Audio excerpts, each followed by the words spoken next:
All right, welcome back to the Disrupt Education Podcast. Thanks again for listening. Hit that subscribe button. What the heck? I never say that, so I might as well say it today, Allie. What do you think? Hit the I, subscribe I button. I like it. Yeah, subscribe, watch us on YouTube, listen to us on, whatever platform you listen to podcasts, Yeah, yeah. Most of you are Spotify. out there listening on Apple Podcasts, which is cool. Spotify, YouTube. There's Stitcher. There's all different kinds of them now, so it's pretty solid. So yeah, put your pencils down and listen. What? Did you see what I did there? I did see what you did there. We we just got done with last week an Mhm. amazing interview with Mike and Nallely on their book, Pencils Down, which if you're Yeah. on the YouTube channel, you can see kind of. Um, and it it hits a bit close to home Yeah. for both myself and even for Peter. So the title of the book, the little subtitle, it says Career Journeys of Educators Who Left the Profession and What We Can Learn from the Crises in Education. And it's interesting to talk to the authors of books. We don't actually promote a lot of books, Yeah. despite the fact that we get lots of authors who want to be on the podcast, because when you're talking about disrupting education, like writing a book is one way to do so. The unique thing about this book, and highly recommend that you get it if you're in education in any part of it, is that it's capturing what a lot of people feel but will not speak to, Hmm. which I feel like is the heart of this podcast, is that in to have those tough conversations around topics in education that people want to keep quiet or sweep under the rug, and or highlight programs that just aren't getting enough kind of wherewithal, or just focus, attention. That's the word I'm looking for. So as someone who has left the classroom, reading these stories of people who have, and their reasons, and all of this, I'm like reliving kind of vicariously, but also like some of their stories hit really close Hmm. to my own heart with hearing other educators make the transition out of the classroom. So what was your experience reading the book and listening to Mike and Nallely and the book? Yeah. So I had a previous conversation before I got the book with Mike because we connected, like I said, through Oak Park Dad's group, through somebody else who I had, Eric Santos, who's an amazing technology educator in Illinois. They both happened to be on the group. And when I got the book, I had no idea like it was going to be this deep. I just thought, okay, transitioning teachers, you see a lot of it. I mean, on LinkedIn, I mean, there's a lot of people who are, talking about transitioning. And, that's basically the basis of LinkedIn. It's business and how, people moving around and such. But when I started reading it, just like you, I had almost an emotional reaction to it. I was like, I went through a roller coaster. It was like, come on. And then I was like, yeah, I saw that before. And good for you for saying something, or, a few expletives that jump in your mind, because you roll through those ultimate highs and those ultimate lows. You see great people in the classroom doing and trying great things and just being cut off at the knees over and over and over again. And it was an emotional roller coaster for me. Did it like trigger anything for you? I know I used the word trigger, but like, did it like, is there one instance that that came to you? I'll share mine in a moment, but So one of the things that they do in the book is they have the name of the person, and then they have like a word mm-hmm. that kind of describes, I don't know if it's just like a reflection of who they are or their experience, and then it's kind of like it's like the transition word, and then it talks about like what they're doing now. So for Right. example, page 107, it reads Katie, flourishing therapist and musician. And you know, for me, as I'm reading these titles and I'm reading people's stories, I think, you know, I'm Allie. people probably, like, I don't know what word I would put there. And then I don't know what word I would Free put fall. as people. Sorry. Yeah, no, but it this idea of identity Hmm. has been something that I've had to really kind of work through, and I continue to work through, and it's very fresh, Hmm. and it's not something that I necessarily talk a lot about on the podcast. I definitely have some posts on social media, LinkedIn, that kind of go through my journey more and things that I've felt. But I kind of feel like I'm in this middle place where I've left the classroom and I'm starting a new life, a new chapter, a new book, so to speak, Hmm. but I don't really know where it's going. I have lots of things I'm doing and I love the life that I have right now, outside of the classroom, but it's so different.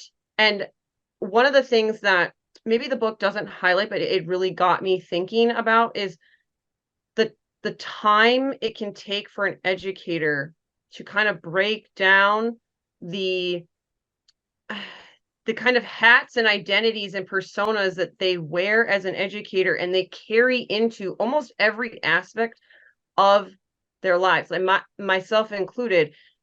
The last year and a half has been a lot of reevaluating and relearning, like, who am I?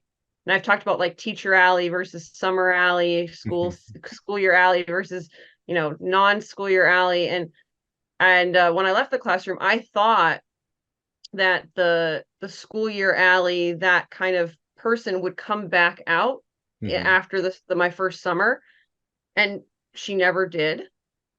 And so it is trying to find a new rhythm in life. It's very, very difficult. And was thinking, I keep thinking about that with the book, is that there's still more to share with these educators, and they are trying to focus on the career transitions and how they made that move. But there's a lot of emotion. And I think that's why myself and you feel that emotion, because there is so much wrapped up into a profession. It's not just a job. I don't know why Hmm. that is. I've been trying to figure that out, but it's like a whole journey, and I'm not through it. And so the book hits really, really close to home. So that's Hmm. kind of some of the initial like feelings and thoughts I am having while reading it, had while reading it. So what about you? Yeah. I really think, I mean, it gives really change agents who are, administrators, teachers, a voice. That's what I took from it. Um, it really kind of, it does. We talked about like some of the school board meetings and how they're all like, let's just say all the good things and all this, which is great, right? That's fine. I mean, we should celebrate those. But in order to improve, you really got to take a look at your deficiencies and really to take a look at the harsh truths. And then I think you can improve. I don't think you can just improve by, just think of it as a child, right? Like a kid may be great at singing, but they are no good at, I wouldn't say they're no good. They struggle at putting words down, like writing, right? Um, I don't think you can just say, all I'm going to do is have you sing for the rest of your life. You're going to have to end up learning how to write lyrics and write. So we have to really take a look at this part and see how it fits into your dream. So I think with this book, what it does is really, yeah, all these great things are happening. We all got like the monthly newsletter or something, and Allie's, chemistry class, they did this awesome thing and da da da. But also, Allie worked 50 hours last week outside of the classes and had to build these things up and is really having a little insomnia, right? Like we need in order to keep these things like, to scale them, I think. And I think the biggest thing is when I was reading Mike's story, and I said it on the previous podcast, is like literally I could just empathize with him working for 3 years at the CPS school, 12 hours a day, many weekends. He said like he was an assistant interning when his first child was born. And this is all in the book, but and he was sporadic dad, but when his second child was born, he was like a missing dad. And you're thinking about this, but you're also thinking he moved the needle at a school. Like he did some great things, but at what expense? So yes, we can do this, but are we just going to tear through people to do it? And guess what? We're out of people. So, so that, I think those are the biggest things that I took from this. It was heart-wrenching. It was gut-checking. The lack of boundaries in the educational system is highlighted in this book. Mm-hmm. You can't deny story after story after story Mm-hmm. of this kind of on mentality that those in education have that is unlike any other job. And, yes, there are contract agreements and everything, but there is no way to get done everything that educators are supposed to do Mm-hmm. in a 7-8 hour workday. Right. It's just, and when Mike was talking about, even from the principal perspective, which is an impossible job, right? I would never want it. Oh my gosh, like No way. You are that point literally where the whole community and all the students and staff have to go through. Mm-hmm. And in a classroom, right, the teacher is that pinpoint between the students and the parents, and you have all, like, it's a smaller version of a principal job, but all of those jobs are impossible in different ways to do them at a very high level. And when you say like you burn out people, it's real, because educators are, they pour literally their lives, their souls, their hearts into the job. Mm-hmm. That comes at a very high cost. I've talked about this before, right? And in order to be the type of educator that the kind of cadence of day that I wanted to have, and the level of, like, in order to get my students to where I wanted them, and kind of have that school day be really, really good, it required a 4:30 a.m. wake up, get to school by 6 a.m. to prep for an hour and a half before school, to then be on the entire day. I mean, I was never on my phone. It was work, work, work. There was Mm-hmm. nothing else that I was doing. School bell rang at 2:30. I would be lucky to leave before 4. I would then go work out, reset my mind, eat dinner, and then work until I went to go to bed. That's not healthy. Right. When I loved it, like, I mean, it was my world. And so I talk about this idea of school year Alli versus summer Alli, because summer Alli would just be free and Mm-hmm. traveling and doing all this stuff. But there was like such a divide. And yes, jobs do have busy seasons, but like a busy 30 years Right. minus the summers, Mm-hmm. which there were weeks of the summer. I mean, there's some summers I was taking grad class, you know all this, like, but this book really highlights that my story, my reality is many educators' reality. Mm-hmm. And I didn't know what to take off my plate, right? And I didn't know what skill sets I had. I mean, now I do more so, but this book really does a great job of showing like all of these amazing skill sets educators have. But I think why it will hit so close to educators is because they're like you reading yourself in these stories. Yeah. Look, as high school educators, like we have 150 clients every single day for 180 days that we have to present sales pitches to. Like that's the way I always looked at it, right? And when people ask me, "Oh, what do you do?" I'm like, "How many sales pitches do you give a year?" I give 150 a day. like no one can match that. However, what's interesting about this book is what I kind of like about it. Even though it's like it kind of gets you tense, and like I was telling Mike after the podcast, I couldn't read it at night. I do a lot of my reading at night, and because I couldn't sleep, because my mind was flying around and thinking about things. But one of the things I really like about it is that, going back to, I think it was a trip. It was there's a famous, I don't even know if it's real or not, but they were looking for people who wanted to go on this excursion up into, I think it's maybe the North Pole or Antarctica, where they basically put, hey, do you want to come on this trip with us? You might not make it back, you might die, da da da. And they just basically flat out put this out there, and they had so many people sign up for this trip. And this is like back in the 1800s or whatever. And it was a newspaper article. But I think, like, to me, I think every college student who is in education needs to read this book. I think that this needs to be out there, because a lot of people will say, and you know it and I know it, like, oh, well, you get summers off, right?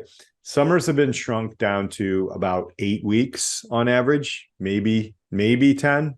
And there are transition periods in there. There is, you have to, it's like, I don't want to say this because I know people are going to be pissed off, but I will. It's like going to war. Like, you've got, you got to gear up. Like you said, you have to work out. I mean, you can't do this job without, like, I don't know how people do it without working out. But I think, like, putting this out there saying, look, and maybe not 30 years, but if you want to take the next 10 years and, this is what it's going to be like, are you up for it? I think some people would actually see it differently. I think you might get some people who are ready for it, right? Because it's not to say, like, even in a difficult situation. I mean, you look at the NFL, right? People are coming out of the NFL with all kinds of injuries and et cetera. And yes, there's a difference in money, but they know what they're signing up for. I think you might get kind of a different client if people are signing up for what they know. I don't know. That's kind of like, I'm trying to find a glimmer of light in this. But I really do think everybody should read this, just to hear those stories. And also, I know Mike, and he didn't go that far into his own story, but yeah, there's a lot of inequity, and his story is all about inequity, like literally two different socioeconomic groups, one saying, nope, we do not want to open our schools up, and I'm going to fight you to the death on it. And that happens. It happens all the time. So, it was just so, like, into the moment. I mean, this is a disrupt education book. I mean, I love it. I love it. I hate that it had to be written, but I love it. I agree with the fact that I love the book because it needs to be out there. These conversations need to be had. And it really does speak to a lot of the topics that we cover on the podcast in one kind of condensed version. I love why they put it out, because they felt like they needed a affordable resource for educators to kind of have some tools in their toolbox before they invest maybe in higher coaching or courses or programs, because it is that resource. And so the heart of the book is even designed with that in mind, as well as to kind of document common questions that both of them have gotten over the years. It's like, look, here's this book, I promise it has everything that I could go over. The multiplicity of the book is so good, for that reason, that they took the time to document what they were seeing in these questions, as they said, they had gone through maybe like over 10 people at, like, how do you get out? And rather than just, like, keep saying the same things over and over again, they made this resource for those in education. That, I think it comes down to, Mike did make this comment in the podcast that we didn't get to necessarily, like, dive into, but he said, at one point I naively thought I could fix the system. And the so many I places thought we the could go. same thing, Allie. I was like, I'm going to be the person. Yeah, like in it when we're doing these episodes and trying to disrupt education and make it better, you know, we both understand there's no silver bullet, but there are so many people and programs and companies that are trying to sell that silver bullet. Yeah. And I think, you know, this book and other books really can kind of lean back into something we talk about often about the power of local communities, micro schools, like a group of people deciding that this is what we're going to do to move forward and sticking with it. I love that they talked about that one of the ideas for solutions is to stick with something for longer than a year or two. Oh, you had that problem too? Yeah, so it's just this, you know, it's sad that the top skills that they kind of mention from the book are literally based on like what you need to survive Hmm. in a school system. And it's not from a necessarily like a place of that you got into that job to be super organized or empathetic or have this like executive presence. I mean, you got in it to help people learn and develop. Some of Hmm. this other stuff is like it was like you have to do these things in order to move the needle. Hmm. And so it's just it's interesting that as educators that we don't necessarily, I mean, I struggled when I left with like, what are my other skills? What else Yeah. could I do? I mean, it's just like baffling to think that educators don't have this. But when we say it's so insular, if you're not in the field, it's hard to understand. I have Hmm. friends who have never been in education. They're like, well, it's so easy to get another job. And I'm like, I don't even know where to start. Hmm. I, I've had lots of conversations with people. So thank goodness there's people like Nallely out there who are career coaches that they can help see, you know, and match you with a different path. So needed. So that's Right. what like this book is just it really is highlighting a lot of things that the system, while you can't necessarily fix the system, you can just you have to pare it down. Right. And this book starts to pare down things that we can do, skill sets teachers do have, and possibilities to move the needle forward and starting small and growing. All of that is kind of woven in the book, even if it's not explicitly said, but those are just more things that I got out from Hmm. this great text. I think as far as Nallely goes, it's interesting. She's around my area here in Chicago. But I think what's interesting about a coach like that is and Mike and her have a great relationship because they kind of just basically did what we started doing here is it's like logging people's conversations and different things like that, right?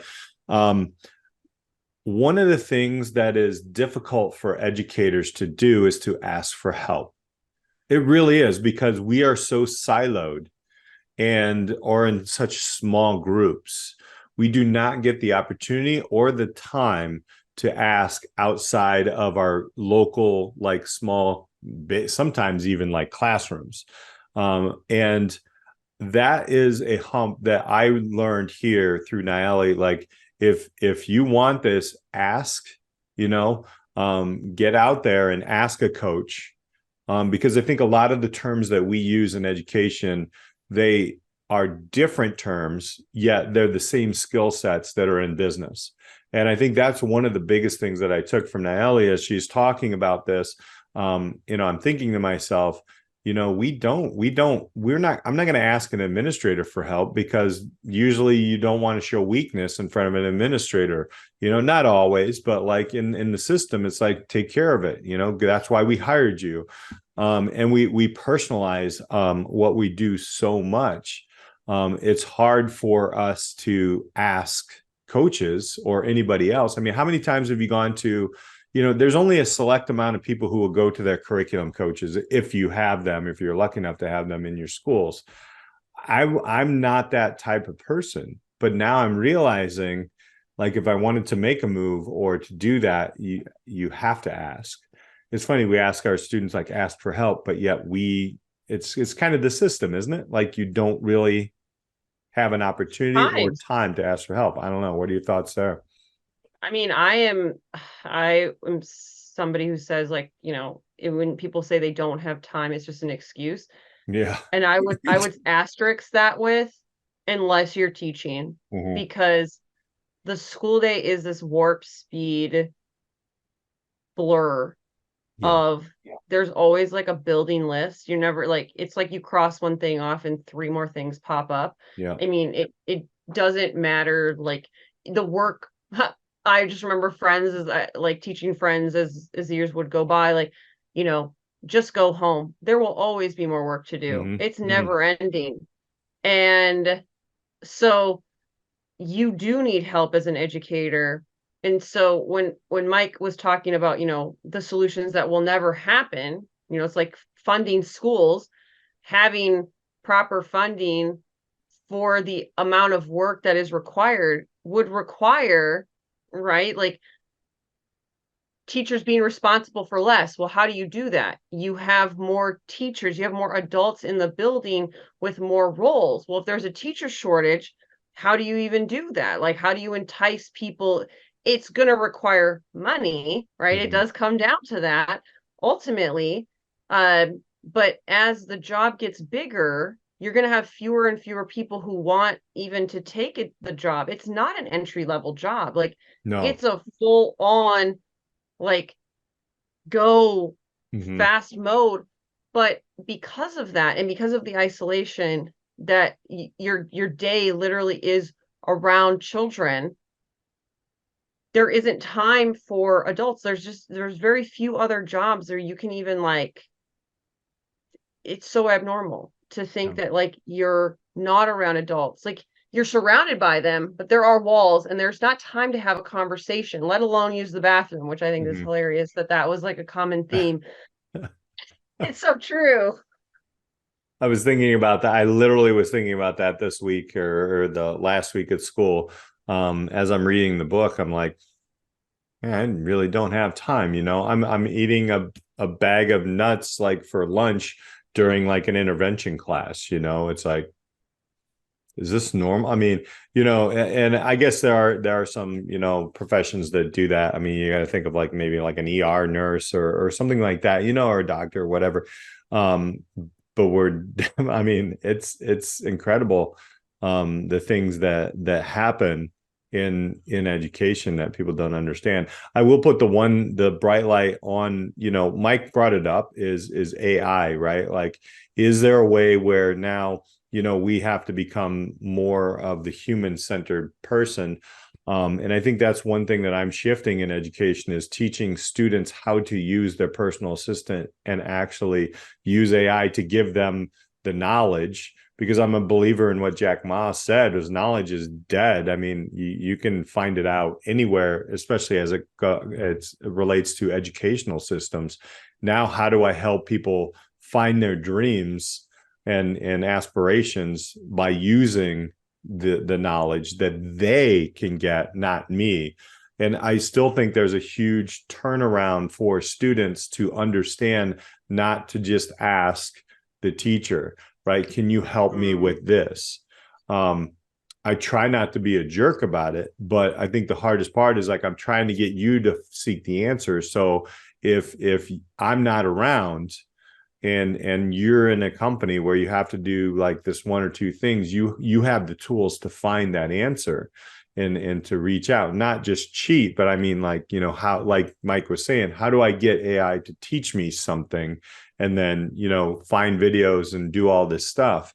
I think that's a bright light, especially for secondary education. I'm not going to touch primary with that, but I think it's an interesting thing. And we're obviously going to have, like, other professionals who are doing some different things when it comes to virtual classrooms and things like that, up on the podcast. But yeah, just there's a lot of emotion in this conversation and in reading the book. So yeah, what do you think are your final thoughts on Pencils Down? Like on the Hmm. recap here and what we do. Well, one, it, I do, I do like, this idea of focusing on well-being of your staff and educators and firmer boundaries. There should be there should be times where teachers and administrators have like closed hours that Yeah. parents and students don't have access to them. That has been the biggest thing to let go of, is that my work doesn't need to be all day every day. Mm-hmm.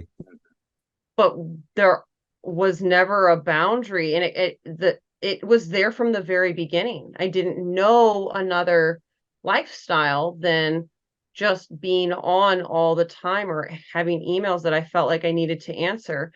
And for those in education, those are things that can be implemented. Those are Mm-hmm. changes that can be made. And when you read a whole book and you realize that that is commonplace across the board and it's an issue and it's fixable, I think there's just so many opportunities. You can read this book and think, if you're in leadership or you're a stakeholder, you're a company, like, read this book and think, what are the potential solutions for the system that would have direct benefits on your frontliners, your teachers, that ultimately benefits the whole entire system. And so there's so much opportunity in this book for a deeper dive, and to see it from a, how can we fix this? So when it's interesting when Mike says, like, I was naive to think I could fix the system, and it's like, it starts small, and Mm-hmm. these things can help the system.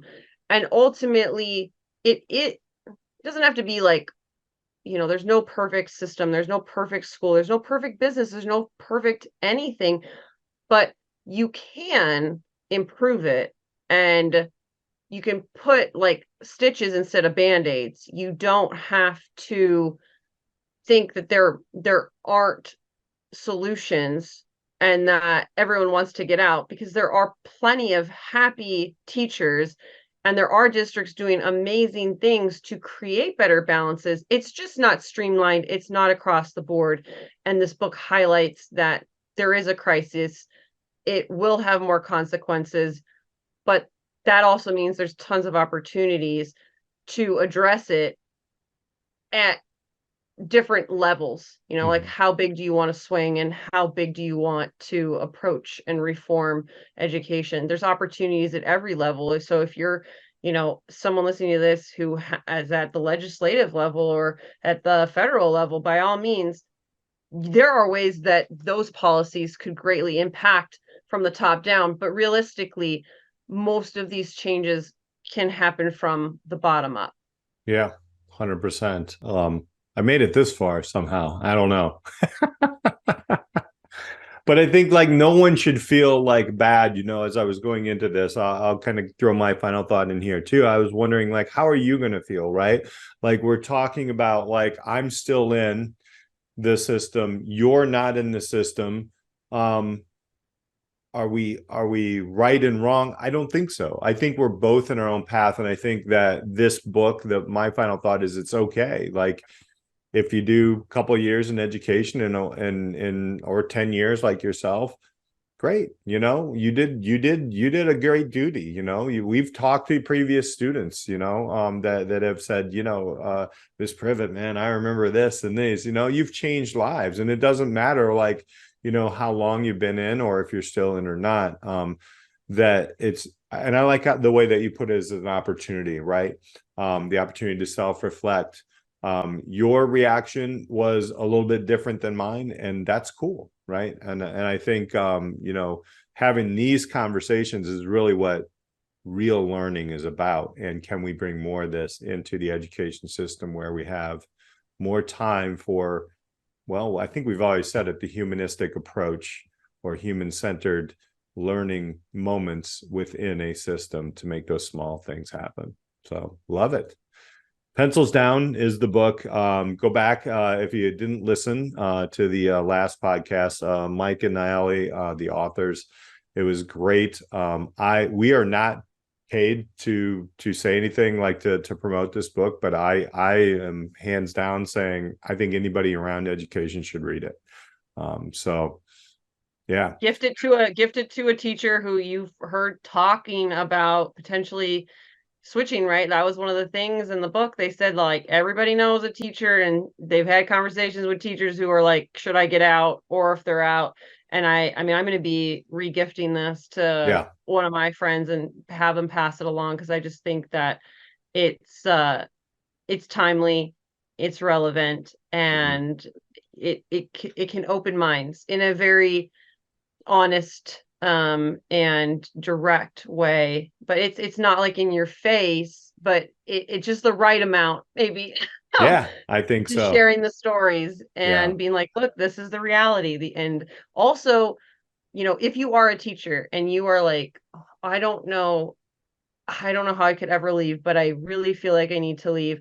There are all these stories are going to give you hope that it's possible. There is so much hope in this book that your world does not need to be education the whole time, which is possibly disruptive for educators to hear, because you get in this space where you think, I have to teach my whole career. And it's like, if you're feeling that nudge that maybe you want to leave, it's okay. And if you are like, I have no idea what I would do, then definitely book, because you're going to be like, oh wow, I didn't think about this or that. And so they do a really good job of pulling a variety, so you can really see just how many opportunities there are. And for me, that was really eye-opening, because there's even some I constantly think, like, what do I want to do, where's my next step? And so it's very encouraging in that regard too. So I love that about the book.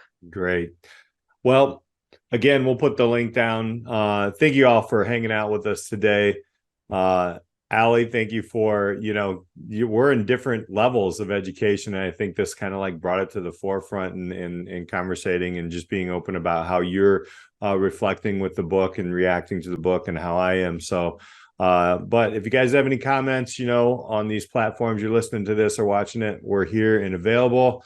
For Alli Privet, I'm Peter Hostrasser. Thank you so much for hanging out with us on the Disrupt Education Podcast. Thank you so much for joining us on this week's episode of the Disrupt Education Podcast. Be sure to like and subscribe so you never miss an episode. Are you ready to disrupt the educational arena you're a part of? For more ways to get involved in the work we do here at Disrupt Education, check us out at disrupteducation.co. or find us on LinkedIn at Peter Hostrasser or Alli Privet. Our mission here is to help facilitate and amplify changes in the educational system through local initiatives and help you scale them into community movements. Our building network of disruptors in education are working to move beyond scores and grades as the only measure for student learning. If your school district, college, campus, or organization is looking for facilitators of this work, reach out on our website or social media. And if you have any thoughts or feedback on this week's episode or any episode, we'd love to hear from you. Until next time, keep pushing the boundaries, taking risks, and most importantly, disrupting education.